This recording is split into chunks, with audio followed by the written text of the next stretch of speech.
So we start with our dry lunar blender and we put a coat of neutral gray on there. I'm going to pick up a little cobblestone just on the corner of the brush, and I'm going to scratch in a wood grainy effect. It's in the water. Wipe my brush out. I'm going to pick up a little bit of black brown, and I'll kind of apply it along the top and then just lightly scratch it down. We're not wanting to press too hard. If you press too hard, you basically what we call overblend. So I can apply it along here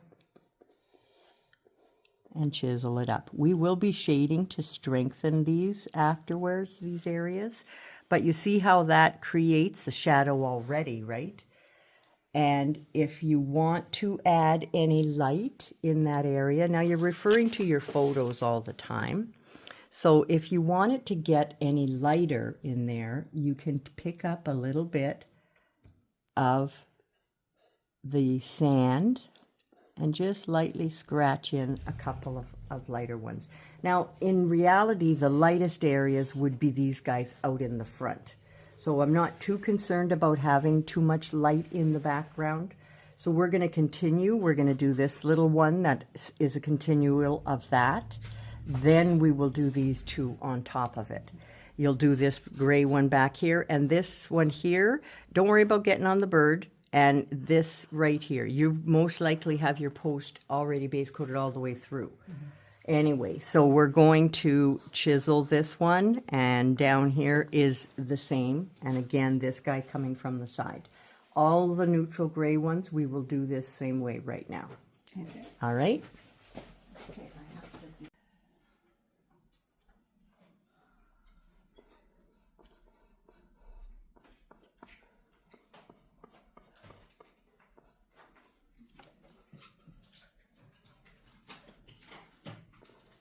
So anybody have great plans for Valentine's Day? I have a workshop, so I'll be with my friends. Well, that's nice. You'll have a galentine. Yeah.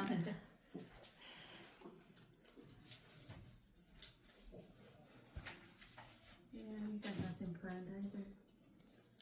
A day like every other day, I guess.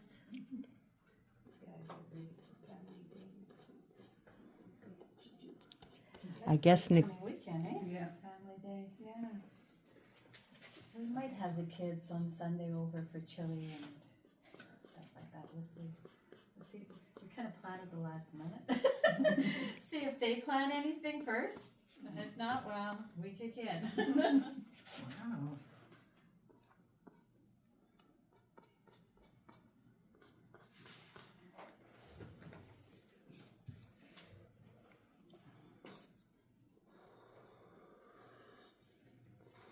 Chris has an event for Family Day.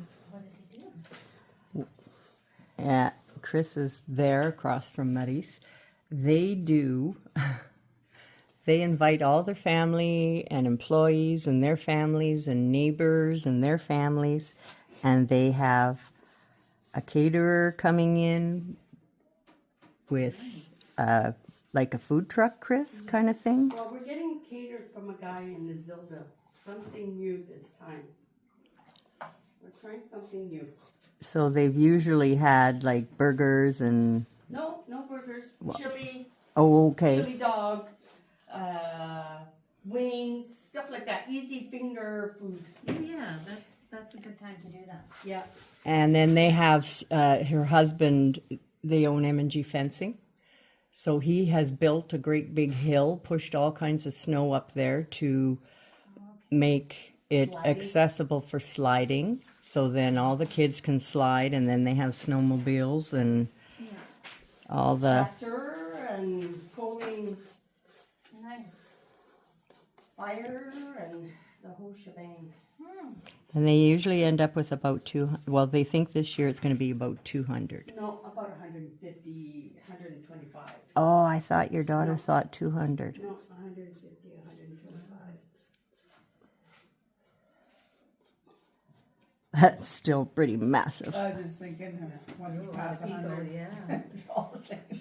Yeah, once you pass 100, it's And with the food truck, everybody pays for their own, I suppose. no. No, you pay? Yeah, we Wow. pay. The only thing they have to do, Yeah. if you want to drink, bring your own booze. If Right. something happens, we're not responsible. Okay. And you're stupid. Yeah, yeah. Oh, I did something wrong here. Yeah, it's a lot wrong. Well, if I do, I won't tell you.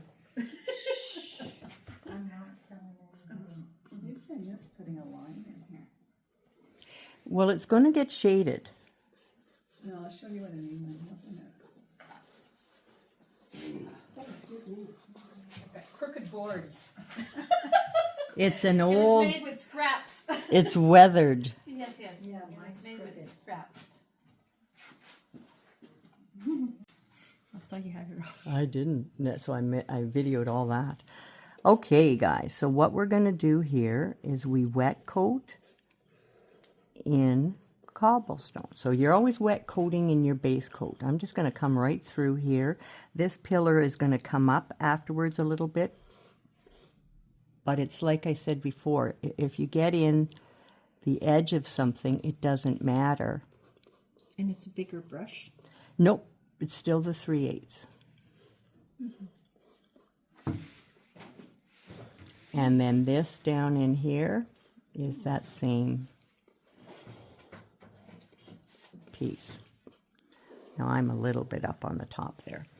So I'm going to pick up neutral gray and chisel neutral gray. And I'm going to chisel it around where that post is going to be coming.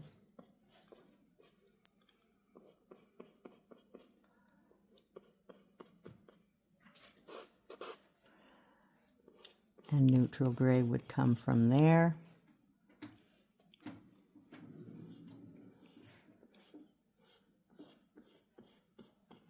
Wipe my brush, I'll pick up my sand.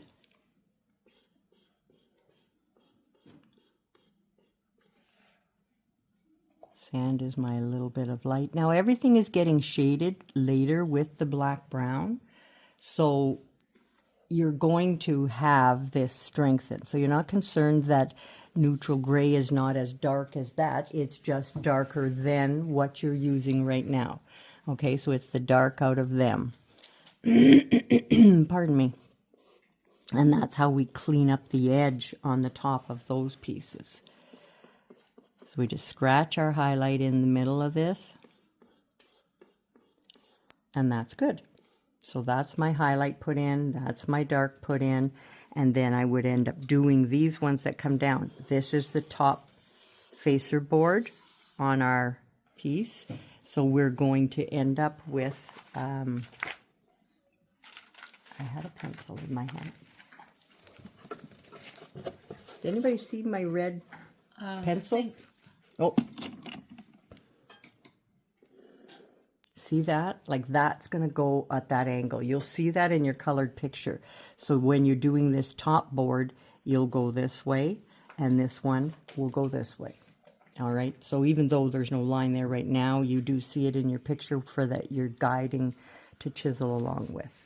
And then I have noticed and noted that we are going to put a little black brown chiseled from here and here. These areas here. So if you're going to town and you're doing all that, you're going to put a little black brown in those ones. You can see them in your diagram.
So, cobblestone, you don't use You just use a neutral gray and a little bit of sand gray. That's your lightest one.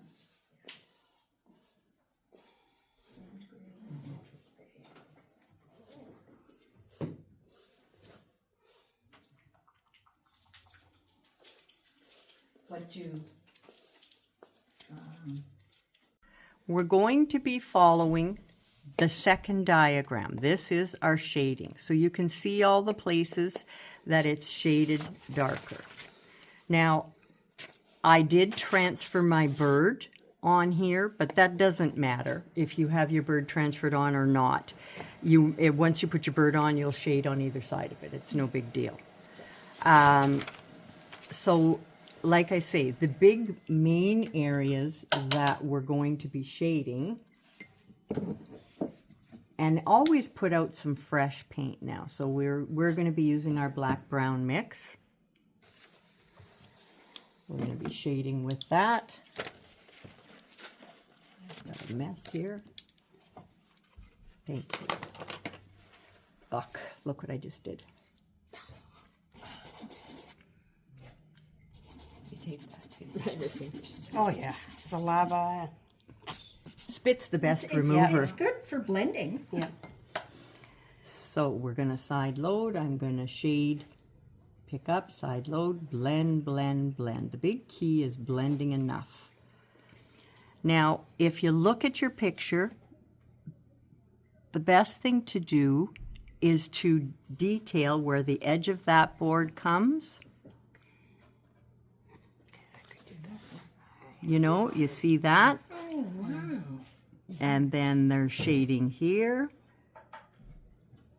And you can do one area at a time, or you can say, well, I'm going to come over here and I'm going to define where that is. Now, I wanted to shade in behind the bird as well, but you can't do that while that's wet, right?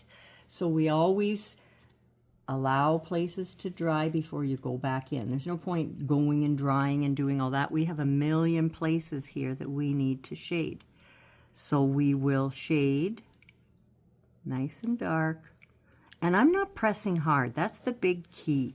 Don't press hard. You press hard when you blend on your palette. You don't press hard when you blend, when you're doing your float. Nice and soft. It's a side load float. So you think of that as a feather floating or something. It's very nice and soft. If you shade along underneath where the snow is going to hang down, you'll only end up seeing a very tiny bit of it, but at least it will cast a bit of a shadow there. We're going to shade here, which strengthens up that dark section up top. And I'll do the same thing on that side. I'll just let that dry a bit. You get to know your brush on whether you still have moisture in it or not. Sometimes you still have lots of moisture and you can just go ahead and reshade, reload without wetting it even. So I nice and soft walk that out.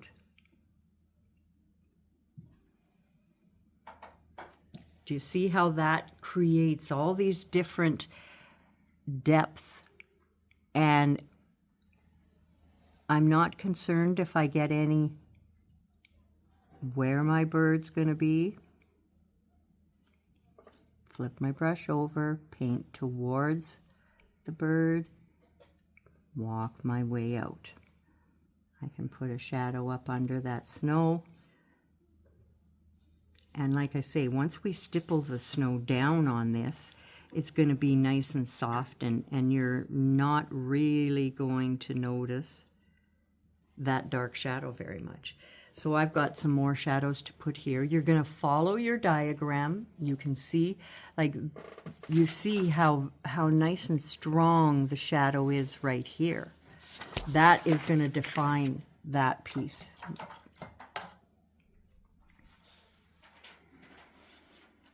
And again, some people, like a 1/2 inch is not too big of a brush, but some people feel that it is. Do you see how that defines the top of that? I can even take my chisel of my brush when I'm doing a side load float. See how I can drag down to make a few more wood grainy lines? So you can do that anytime you're shading, just because we're on wood grain and we want it to look wood grainy. Do you see how that really adds to it?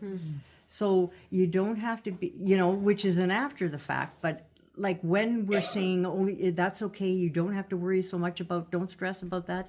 You see the different things we can do to create what you were trying to get and you just felt you didn't get enough of it. So I can do that here too if I want. I can chisel. So shade away, Jose. And we can use the staining medium And yes. instead of water. So when we use our Deerfoot, we use our 1/2 inch to put the snow on, and it's always dry. I'm going to load the heel, which is the short end, with the dark color, light, it's gray sky, and warm white will be on the toe. So we push to load, pull, so that I'm able to get the two colors. If I loaded this one and this one like that, the white ends up covering all the gray. Tap back and forth on your palette. So now we're going to come in here and I'm going to keep, do you know how there was like a little crease in our drawing along there? Right along here there was a line. Yes.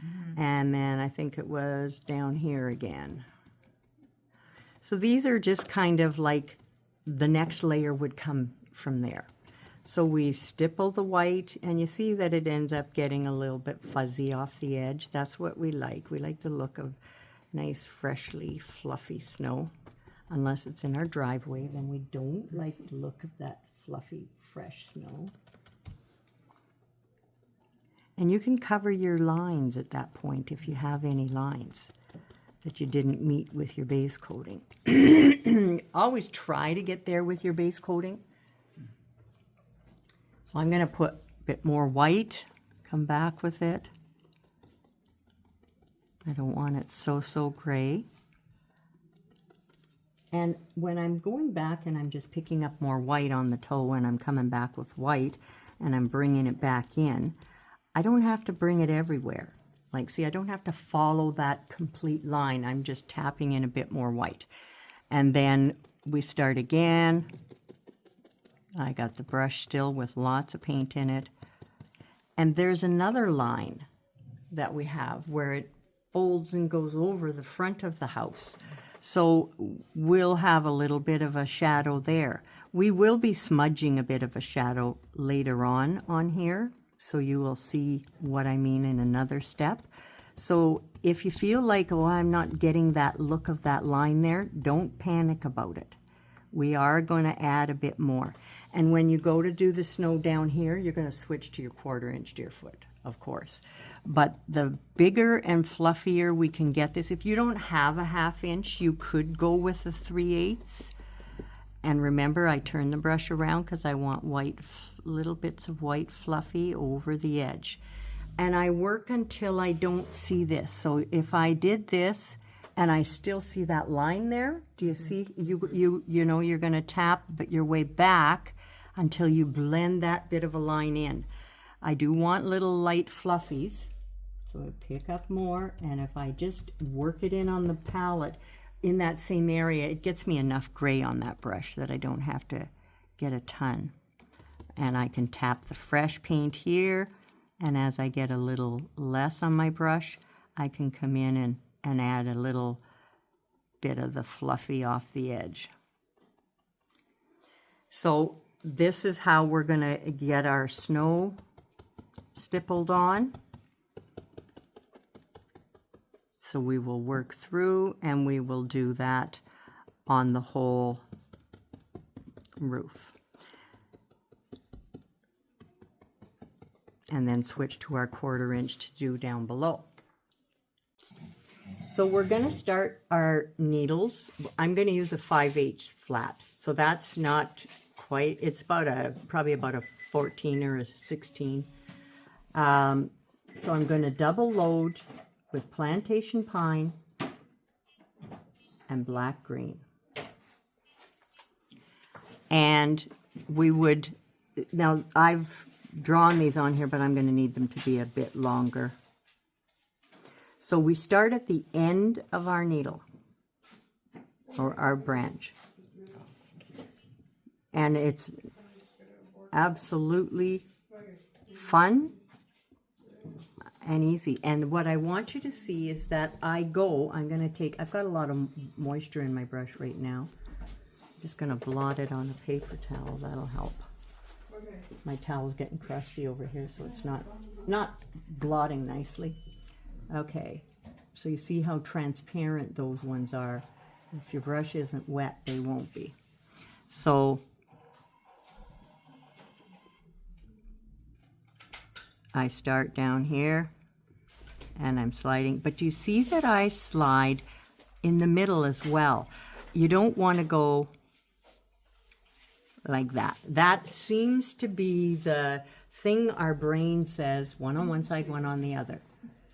It's like It's we're... a different way, Wendy. You haven't done that before. Usually it's just with a liner. Yeah, this works really, really nice and gives us nice, thick, chunky branches. So you will start from that end. You see by starting down there, my needles overlap each other. See now how you can see the difference where my brush had a little bit too much water in it. So I'll come back over this guy. So I'll work my way up.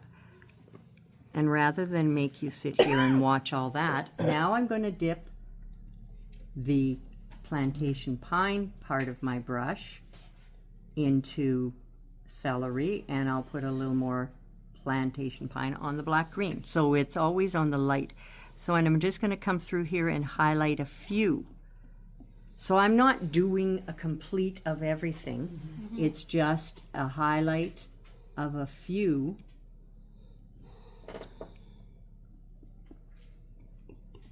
So you come through and you're going to do that. You're going to highlight a couple of these needles.